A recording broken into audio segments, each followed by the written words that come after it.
travel, if any of it, this summer. We are doing that, of course, with the background being fears of variants of coronavirus that we might bring back if we go abroad this summer. We're also being told in the Times this morning, though, that in a sense possibly we've left it too late. Thousands of people, the Times claims, are arriving here with visas issued to visit the UK on trips that would be illegal for us to make in the other direction. And there are also continuing discussions being had about the issue of blood clots and vaccinations. It is a tiny, tiny number, and of course they may well be unconnected, but worrying for some all the same. Let us talk about all of these subjects to Professor Neil Ferguson, Director of the Medical Research Council Centre for Global Infectious Disease Analysis at Imperial College London. Morning, Professor. Good morning. Let's start with travel. What do we need to be thinking about, worried about when it comes to the summer?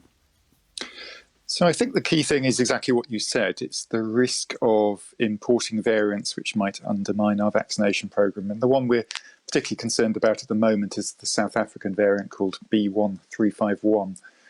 The concern here, as a number of papers reported in the last few days, is the proportion of cases in many European countries which are this variant now is up to anywhere between about 4%, 5% in France, up to 17, nearly 20% in Luxembourg. So rather than kind of the red list countries, which are far away, I think where the real policy challenges lie in terms of mitigating risks is around what we do around travel to Europe and back. So that means, presumably, at the very least then, testing people, everyone who comes back from any of these countries. I think that would be sensible, and to reconsider the exemptions in place. At the moment, there's a very long list of exempted jobs and professions. If you're a truck driver or travelling on government business, then you don't have to quarantine and you don't even have to test. I think it would be sensible for at least everybody to be tested when they're coming in. And the point being, even if you're vaccinated, because that might be another thing that the government might toy with, I suppose, and be tempted to toy with, that if you've been fully vaccinated, you can come and go, at least from those countries that they may put on a green list. So it's a complex business and there are no panaceas. We're talking about risk reduction. If somebody is fully vaccinated, then it does reduce their risk of being infected, probably even against the South African variant. But it's really a decision about how much we want to drive down that risk. My own view is that whilst we have done very well in the vaccination programme so far, we're only about halfway through, and we're very dependent on the AstraZeneca vaccine at the moment. And the AstraZeneca vaccine, we know, is particularly vulnerable to the South African variant. As time goes on and we can roll out, for instance, the Novavax vaccine, Moderna, which are probably less vulnerable, then we'll have more leeway. So it is a balancing act.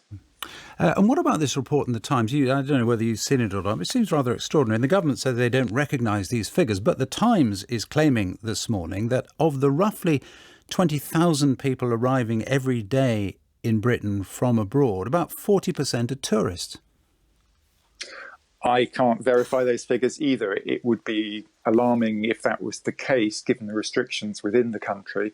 But it just points to the fact that we do need to be kind of quite careful about ensuring we do reduce the risk from all travel. Yeah, and alarming because, these people are having to take tests within 3 days of departure, presumably. In fact, we know that is the case because that's one of the stipulations you must follow if you come here.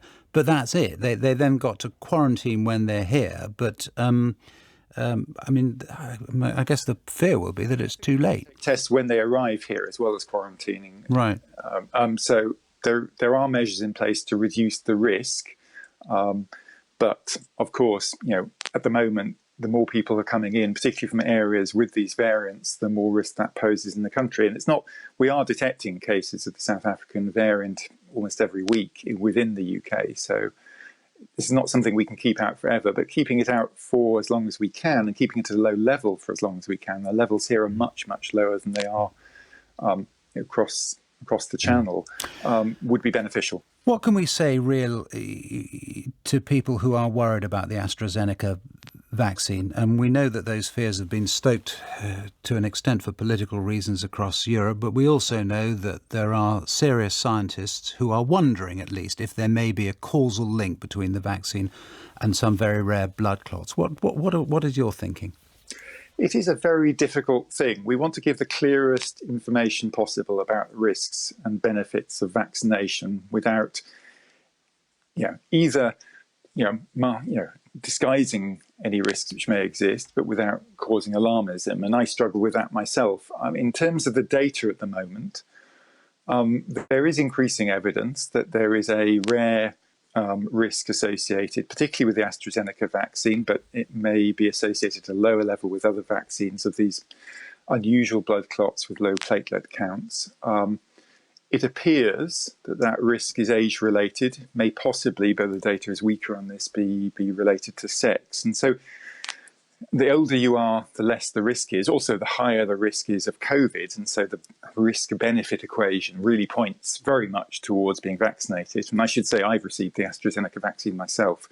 I think it becomes slightly more complicated when you get down to younger age groups, where the risk-benefit equation is more complicated. But I wonder if that is the place where there needs to be a kind of an effort of communication and conversation almost between the MHRA, the relevant safety authorities and people.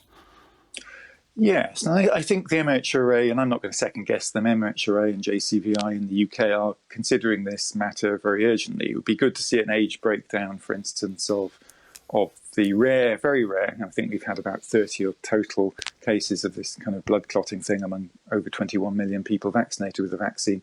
But it'd be good to see an age breakdown of that. And I'm sure policy will evolve. But I think at the moment, the benefits of vaccination with the AstraZeneca vaccine considerably outweigh any risks. But of course, we want to minimise those risks, and we want to give clear communication to the public as well about risks and benefits. No vaccine, no medicine is risk-free. It is always about an equation of balancing benefit against risk. Professor Neil Ferguson, thank you very much. It is 19 minutes to 8.